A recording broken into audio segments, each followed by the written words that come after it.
Assalamualaikum warahmatullahi wabarakatuh. Salam sejahtera untuk kita semua.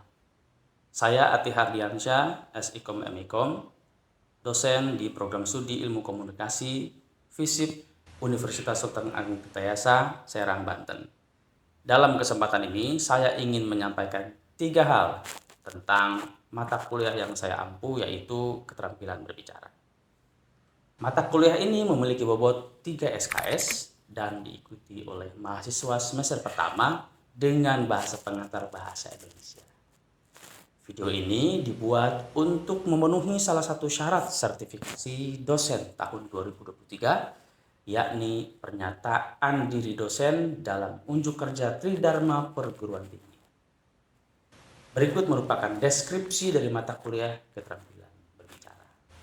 Yang pertama, capaian pembelajaran yang dibebankan pada mata kuliah ini yaitu mahasiswa mampu menguasai konsep-konsep teoretis, aktivitas berbicara, serta terampil mempraktikkan beberapa teknik berbicara, baik secara langsung maupun termediasi, dengan jumlah audiens dalam kategori banyak maupun sedikit. Kemampuan akhir yang diharapkan dari mahasiswa setelah mengikuti perkuliahan ini antara lain: 1. Mampu menyusun riset kecil tentang audiens, panggung, ruangan, podium. 2. Mampu menguasai berbagai pembukaan dan penutupan dalam seni berbicara.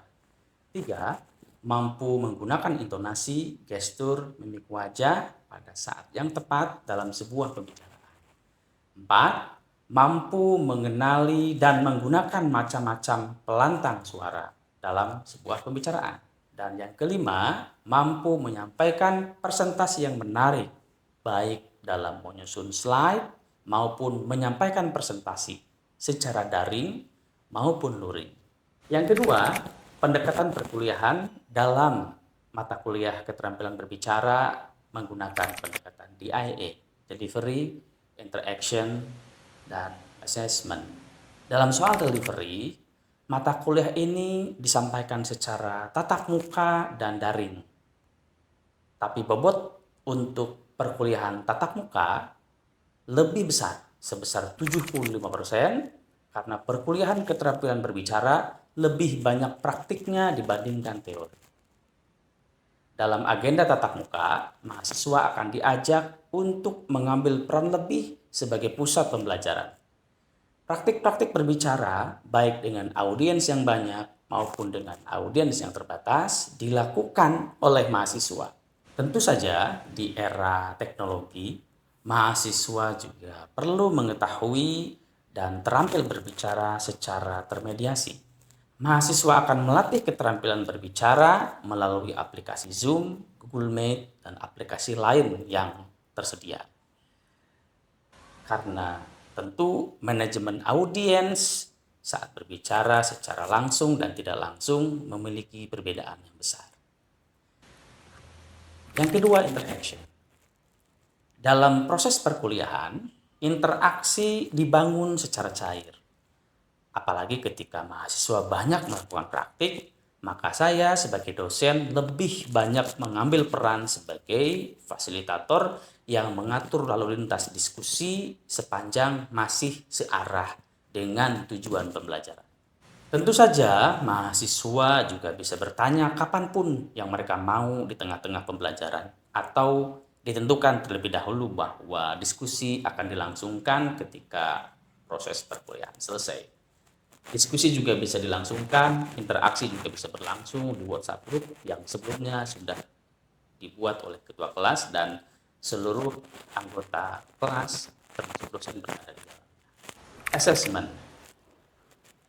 Adapun sistem penilaian dilakukan secara objektif memenuhi formulasi yang telah disepakati, yaitu aspek kognitif sebesar 50% yang meliputi kuis, IPS, UAS, di dalam termasuk kehadiran ya, dan project case sebesar 50% yang meliputi praktik, presentasi, berbicara secara langsung, dan tentu saja case.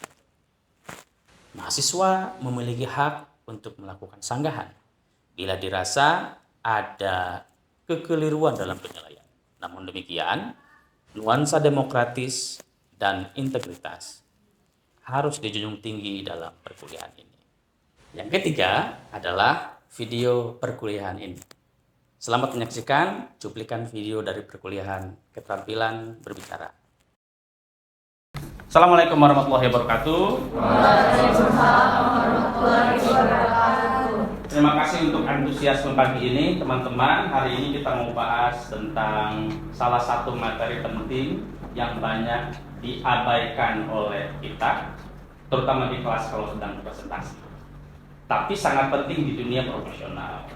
Nah, hari ini kita akan bahas dan belajar kepada dua tokoh dunia tentang presentasi yang saya sebut powerful. Powerful itu artinya apa?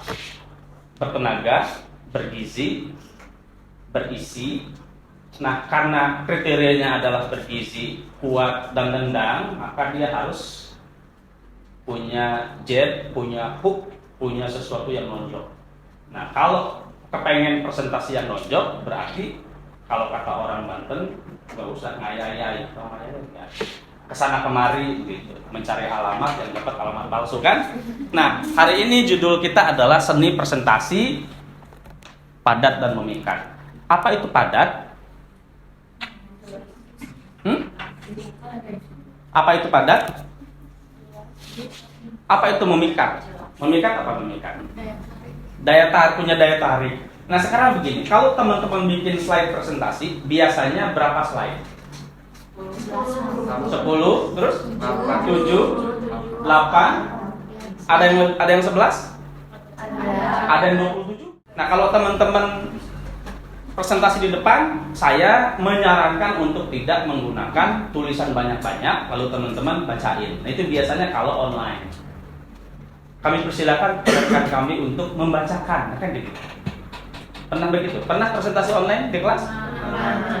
Begitu kan? Nah, sangat tidak menarik sehingga yang lain tidak punya rasa penasaran dan keinginan kuat untuk menyimak. Itu karena presentasinya tidak padat. Presentasi yang padat itu bagaimana? Kita mau belajar dari dua tokoh terkemuka di dunia. Yang pertama adalah, ada yang tahu? Steve Jobs, karena ada namanya ya. Produknya teman-teman pakai nggak? Oke, cung yang pakai produknya Steve Jobs, iPhone, MacBook, Mac. Oke, ada. Semuanya kelas Android semua ya. Kelas Google semua, nggak ada masalah gitu. Karena kadang-kadang iPhone juga bikin masalah. Oke, ada yang tahu siapa Steve Jobs? CEO, founder, dan CEO Apple. Teman-teman bisa baca bukunya, ada banyak banget bukunya. Salah satunya yang ditulis oleh Walter Isaacson berjudul Steve Jobs. Tebalnya sekitar hampir 800 halaman. Sudah diterjemahkan ke bahasa Indonesia, penerbitnya Bentang Pustaka. Terbit tahun 2013 atau 2014 kalau tidak salah. Di Indonesia, kalau di luar negeri 2012. Covernya putih, kalau di Indonesia silakan cari di marketplace kesayangan teman-teman. Nah, Steve Jobs mengatakan bahwa kalau kalian melakukan presentasi, sebenarnya kalian itu nggak punya waktu banyak. Karena yang mau dengerin itu nggak punya waktu banyak. Maka kata Steve Jobs, gunakanlah, ada kecil banget tuh tadi, the power of, apa the power of three. Teman-teman pernah menyimak, pernah melihat ahli di TV, di YouTube, di media yang mengatakan begini, ada 5 hal yang ingin saya sampaikan. Oke, berarti itu the power of 5. Kalau ada 3 hal yang ingin saya sampaikan, itu the power of 3. Itu yang disampaikan, rumus dari Steve Jobs. Kalau teman-teman kepengen presentasinya menarik, terasa padat dan memikat, gunakan hukum 3, the rule of 3. Boleh 4? Boleh. Tapi jangan saya ingin menyampaikan banyak sekali, jangan. Karena orang lain akan ngerasa gile, nggak akan sampai, nggak akan selesai nih penjelasan. Tapi bagi orang yang waktunya terbatas, dia mengatakan, saya minta waktu Anda, saya cukup akan sampai ke 3 hal, maka dia akan menunggu. Kalau ternyata 4, dia masih menunggu, artinya dia sudah terpikat. Gitu. Ya, Oke, Steve Jobs waktu meluncurkan iPhone tahun 2007, dia hanya menjelaskan iPhone itu sebagai widescreen iPhone with touch control, revolutionary mobile phone, breakthrough internet. Cuma 3. Tapi sebelum dia menyampaikan ini, dia bilang kepada halayak di acara iPhone kan punya acara rutin ya, launching produk ya. Dia selalu bilang ada 3 langkah revolusioner yang akan diciptakan oleh produk yang akan saya tampilkan. Jadi audiens sudah penasaran pada 3 apa ada 3. Lalu dia bilang ini, apa artinya? Layarnya lebar dan layar sentuh ya. Kemudian merevolusi mobile phone dan breakthrough internet. Di saat itu semua ponsel itu pakai touch ya. Pakai touch. Di tahun 2007 itu nggak ada layar sentuh. Memang ada kalau kita baca sejarah, Motorola itu pertama kali itu pakai layar sentuh. Jadi yang pertama mengembangkan layar sentuh sebenarnya Motorola. Cuman nggak ada pasarnya, atau mungkin karena persaingan pasar bisa jadi dibunuh dan lain-lain, dalam tanda petik bisnisnya lalu diambil sama iPhone. Motor Matic emang sebelum Honda dan Yamaha apa? Ada kan? Motor produksi Tiongkok kalau tidak salah. Tapi dulu nggak laku. Tapi begitu diproduksi sama Yamaha dan Honda laku, dan sekarang semua orang pakai Matic. Gitu. Nah ini yang disampaikan 3 hal. So kalau teman-teman mau presentasi nanti ke depan misalnya ada tugas dari saya presentasi, sampaikan teman-teman kami akan menyampaikan 5 hal penting di kelas ini mengenai tema yang akan kita sampaikan. Bapak Ibu, saya akan sampaikan 2 saja yang akan membuat Anda bertahan dan membeli produk.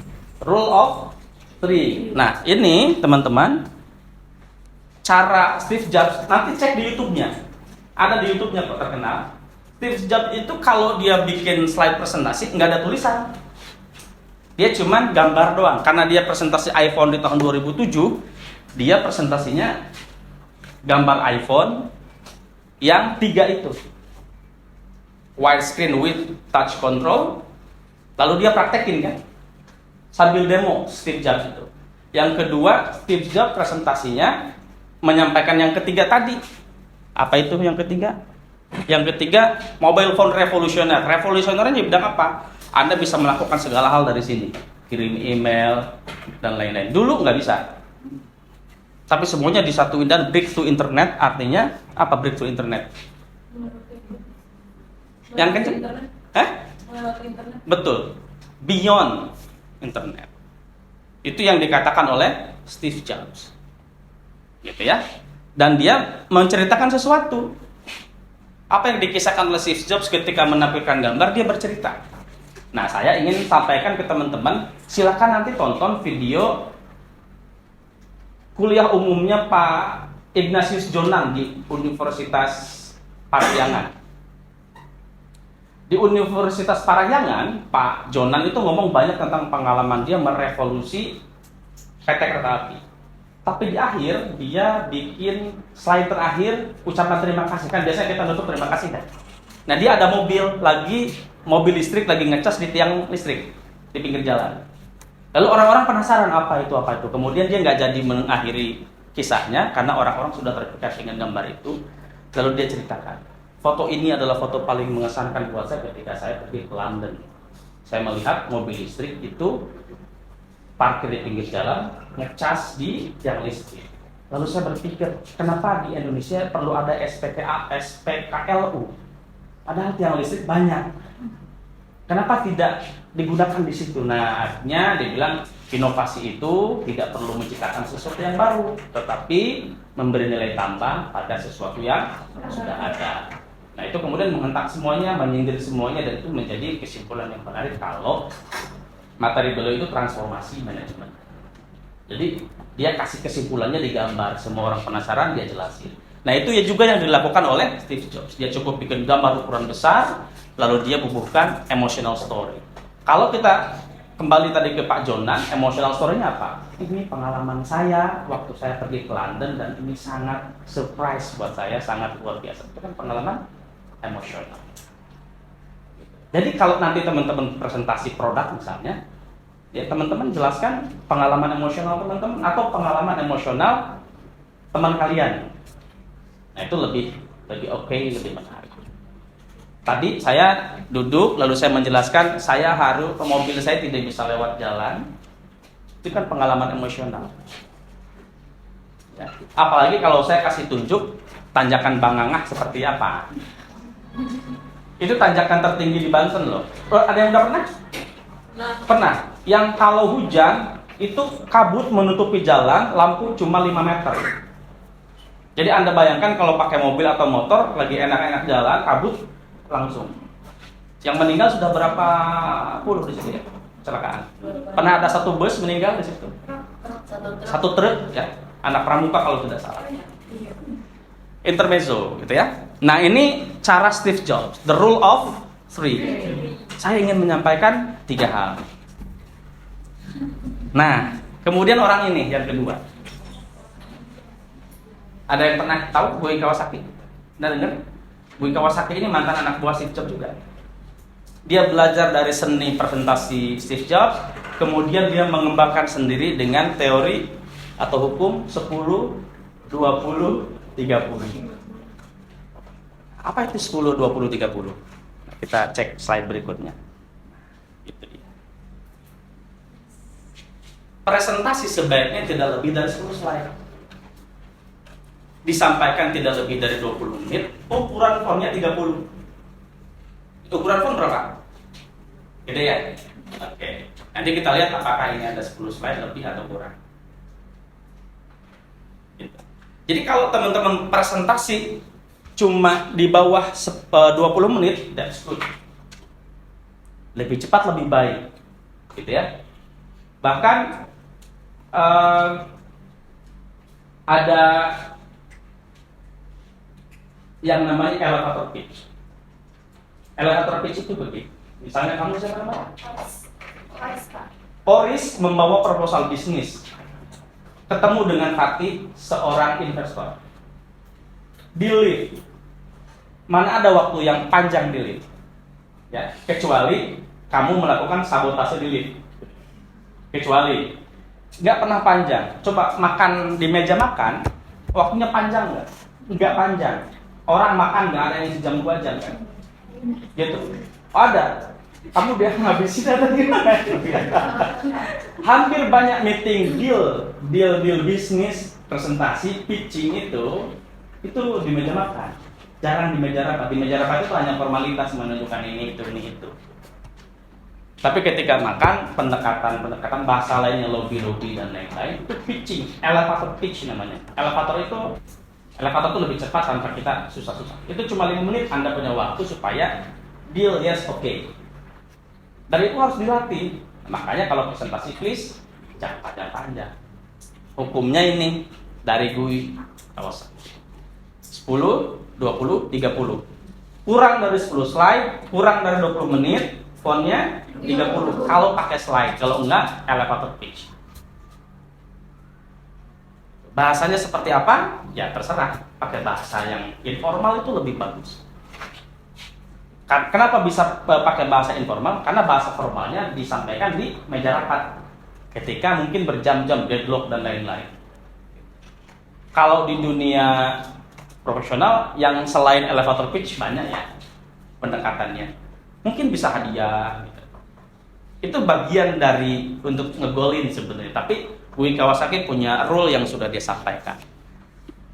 Nah ini kalau teman-teman bikin 10 slide, mau materi apapun di kuliah, di bisnis, di kehidupan atau apapun, ini yang disampaikan. Saya waktu mau ngelamar istri saya, itu saya pakai proposal. Serius. Karena istri saya rasional. Dia bilang cinta bukan segalanya. Bener ya, perempuan? Cinta itu bisa tumbuh seiring jalan kan? Tapi harus rasional. Maka saya sampaikan bahwa saya adalah seorang yang bagaimana. Tapi problem saya adalah saya sudah umur 26 tahun dan saya pengen nikah. Itu problem. Kemudian solusinya apa? Saya hanya ingin menikah dengan kamu karena kamu bla bla bla bla bla. Kalian nggak usah tahu lah itu ya.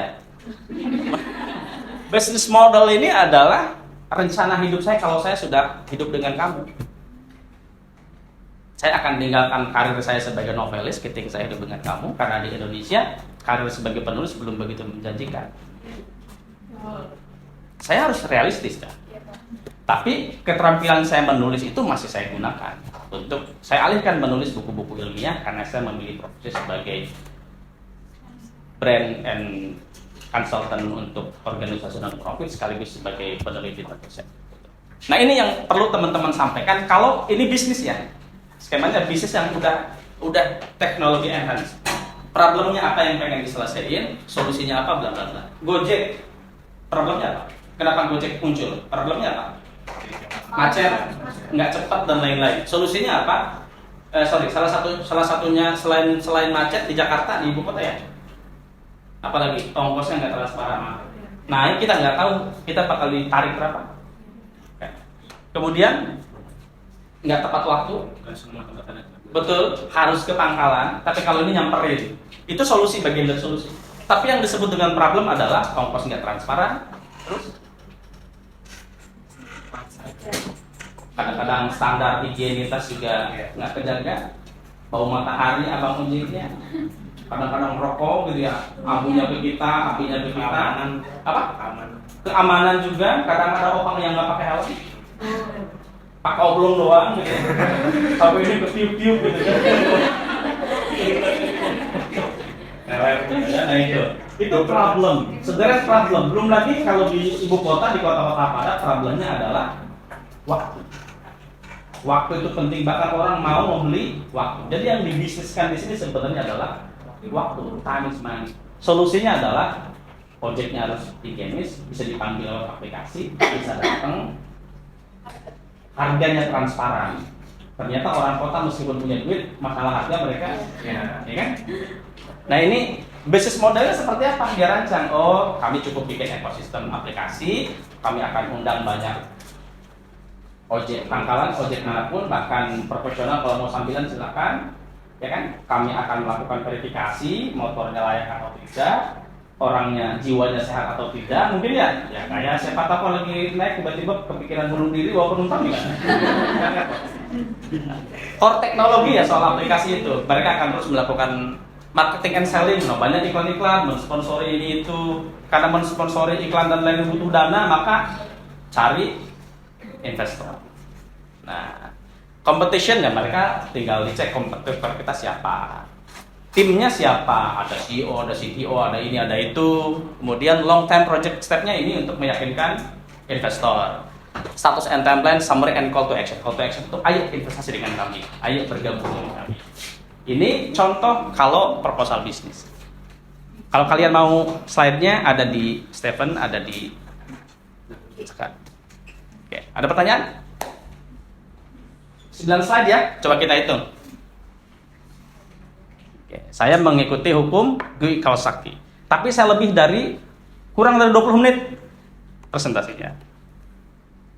1, 2, 3, 4, 5, 6, 7, 8, 9.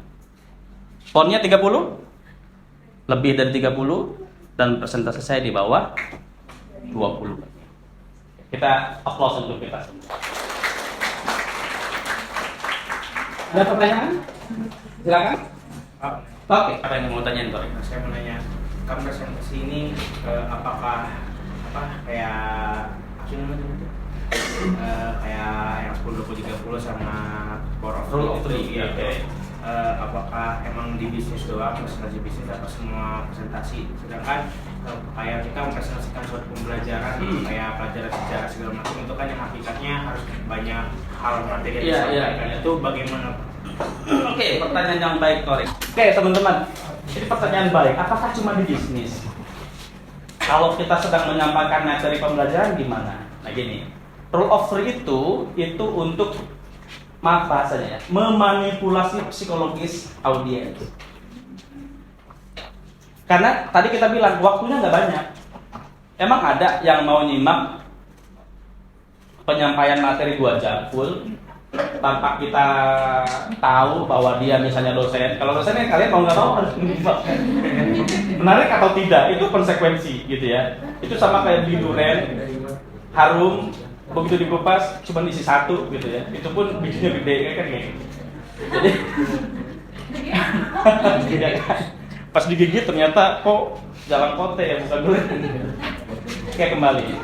Jadi role of three itu untuk memanipulasi psikologis. Jadi Pak, saya minta waktu ke Bapak, cuma 2 yang mau saya sampaikan, padahal nggak 2. Tapi sebenarnya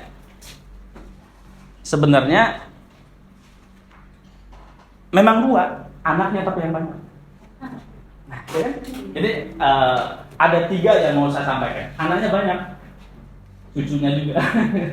Jadi banyak sebenarnya. Jadi 3 itu untuk memanipulasi psikologi, gitu ya. Jadi di sini pun kalau kamu presentasi materi, teman-teman, setelah kami mempelajari materi, tugas yang diberikan kami baca, kami diskusikan, kami uji, ternyata ada 3 hal penting yang perlu kita ketahui. Udah begitu. Jadi kalau presentasi teman-teman, mohon perhatiannya, kami akan presentasi tugas dari Pak Adi.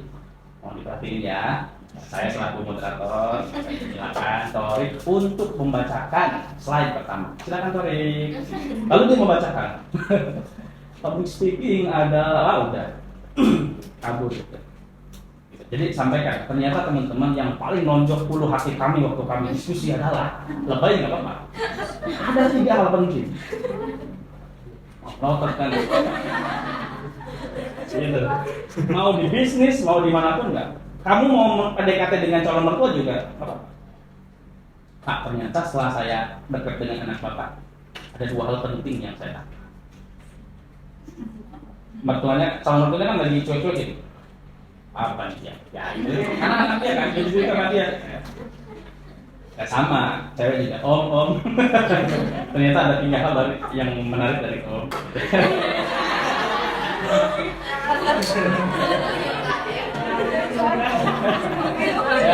Ya mungkin kalau nilai kalian Pak, ternyata ada 3 hal menarik dari bapak. Gue udah tahu, paling saya bilang gitu ya. Itu untuk memanipulasi atmosfer, memanipulasi psikologi. Doi Kawasaki 10-20-30 konteksnya adalah time is money. Karena Doi Kawasaki ini untuk bisnis. Tapi di kelas pun saya yakin nggak ada yang mau menyimak slide bajakan. Ya, itu kenapa kalau ngajar kita kan 3 SKS, saya selalu 1 SKS kalau ngajar misalnya, atau 2 SKS, sisanya ada penugasan. Apalagi kita mata kuliah public keterampilan berbicara ini kan banyak praktek. Gitu Torik ya, thank you Torik. Ada lagi? Oke, silakan. Kalau misalkan kita disuruh presentasi, cuma presentasinya itu untuk PPT-nya misalkan dosen doang, nah apa saja yang harus ditampilkan di slide pertama dan slide kedua. Terus supaya presentasi itu terlihat bagus, padat dan memikat, sedangkan materi yang diberikan dari dosen itu misalkan banyak gitu. Tapi PPT-nya itu diberikan cuma 2 slide. Oke. Wah, pertanyaan yang sangat baik. Gimana kalau slide-nya cuma 2? Apa yang mau tampil? Oke. Biasanya ada istilah yang menyebut bahwa picture itu 1000 kata. Tadi kita jelasin kasusnya Pak Ignatius Jonan ya. Dia kan cuma nampilin gambar lalu orang tertarik. Lalu disampaikan. Sebenarnya Pak Jonan itu kalau saya simak slide intinya itu di situ. Cara beliau itu. Jadi materi beliau itu transformasi di bidang manajemen di Universitas Katolik Parahyangan di Bandung, dan semua materi itu hanya bercerita tentang pengalaman, tapi yang paling menonjol itu adalah yang terakhir. Nah, saran saya kalau Anda punya tugas banyak materinya lalu harus menyampaikan dalam 2 slide, kasih gambar. Itu pertama. Yang kedua kasih video. Kan ada kan video di slide? Ya. Itu sesimpel itu. Cukup banget? Masih mau? Cukup, thank you. Ada lagi teman-teman? Oke. Kita cukupkan 2 penanya, ada Torik dan Barna. Torik tadi nanya soal ini apakah bisa digunakan di banyak konteks. Dan teman kita kalau 2 slide gimana Pak? Apa aja yang bisa digunakan? Oke, saya ingin mengambil lesson learn, hikmah atau apa ya, feedback dari teman-teman, apa yang teman-teman dapatkan hari ini. Ada yang mau sukarela untuk menyampaikan? mungkin ingin membandingkan sebelum materi hari ini dengan sebelumnya. Oh, saya kalau presentasi begini, setelah ini saya akan begini. Ada yang mau kasih komentar? Silakan. Sebelumnya waktu presentasi saya mungkin masih bisa dibilang boring Pak, karena ya seperti yang dibilang Bapak tadi, kalau baca tuh poinnya dibaca semua gitu. Yang ada di PPT itu saya baca semua, kadang nggak ada apa ya, poin yang sudah saya siapkan itu kan harus yang membuat tertarik untuk audiens untuk diperhatikan. Nah, sekarang saya belajar beberapa teknik dari Bapak yang tadi itu 10, 20, 30. Kui Kawasaki, Ya, yes. dan yang pertama itu tadi Rule of dari 3 hal yang akan disampaikan agar menarik attention gitu dari betul. audiens. Ada konsep AIDA ya, attention Iya. pertama. Terus Itu membuat saya jadi sebuah pelajaran buat presentasi MK selanjutnya gitu. janji. Terima kasih Nabila. Ada yang mindahin dari makalah di copy paste ke PPT? Coba tanya. Pernah. Pernah. Kita taubat nasuha ya. Taubat ngasal ya, bahwa please jangan sepelekan presentasi. Karena kita sebenarnya Anda berpakaian pun itu sebenarnya presentasi. Di dalam dunia brand ada yang namanya brand presentation. Berpakaian, pemilihan warna dan lain juga presentasi. Itu nanti kita bahas lah. Tapi di dunia presentasi ya seperti itu. Kita ulangi ya. Yang pertama kita belajar rule of dari siapa? Kalimat pentingnya apa? Ada 3 hal yang mau saya sampaikan. Boleh nggak 5? Boleh. Ada 5 hal yang ingin saya sampaikan. Kenapa mesti menyebut angka? Tujuannya untuk memanipulasi psikologis, menarik atensi. Yang kedua dari Kui Kawasaki, hukum apa? 10 itu 20 30. Saya harap itu dipakai oleh teman-teman di presentasi. Terima kasih. Assalamualaikum warahmatullahi wabarakatuh. Close.